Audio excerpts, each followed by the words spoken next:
Hey everyone, it's Stefanie Garcia, and this is the Art of Becoming series, where we talk all about the journey between where you are right now and where you want to be, and all the stuff that has to happen in between to get you there. If you're ready, let's get started.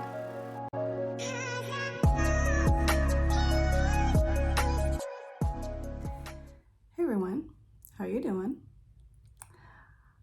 You know, life is funny.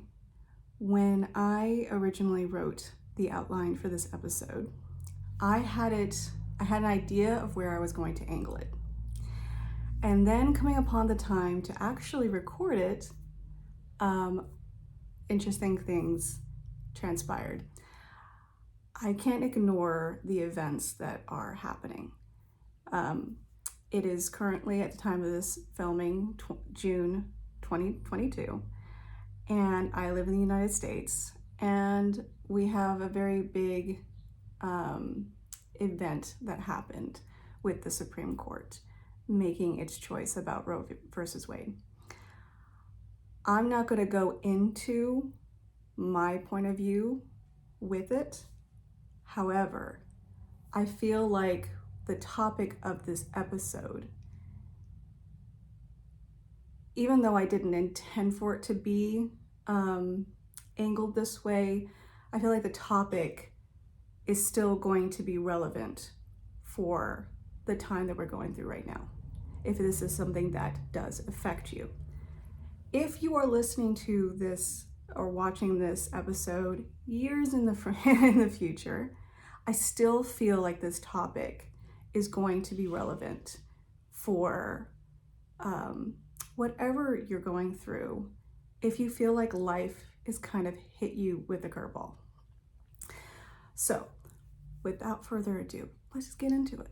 I was talking to a family member about a few things, and she said something to me that I feel was really important, and I felt like I needed to share with all of you. So I'm going to tell you what she said, and I'm going to then also tell you why I think it is important for me to share it with you. What she said was, change induces a process, and that takes time. I'm going to say it again. Change induces a process, and that takes time.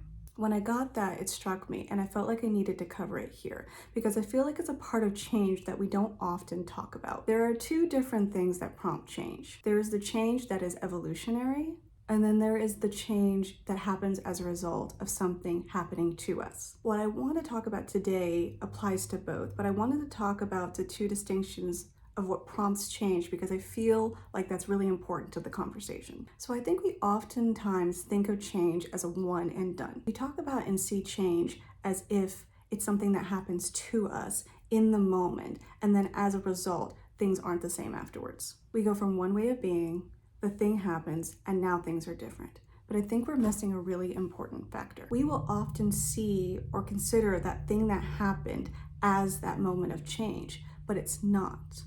It's the catalyst.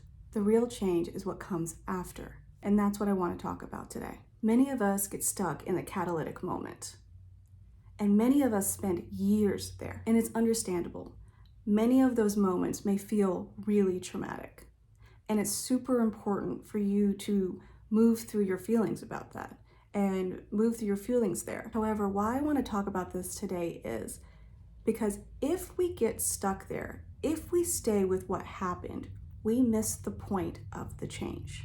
We never gain the gifts that the change is meant to bring. The event, the catalytic moment, only happens to spark an evolution. It's meant to spur along, stimulate, awaken, encourage us towards transformation. It's meant to move us to the next stage of who we're meant to become.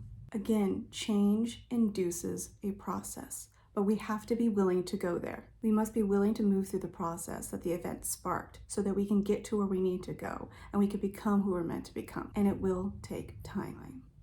But it's the process and following through on that process that is the most important part. Yes, this event happened.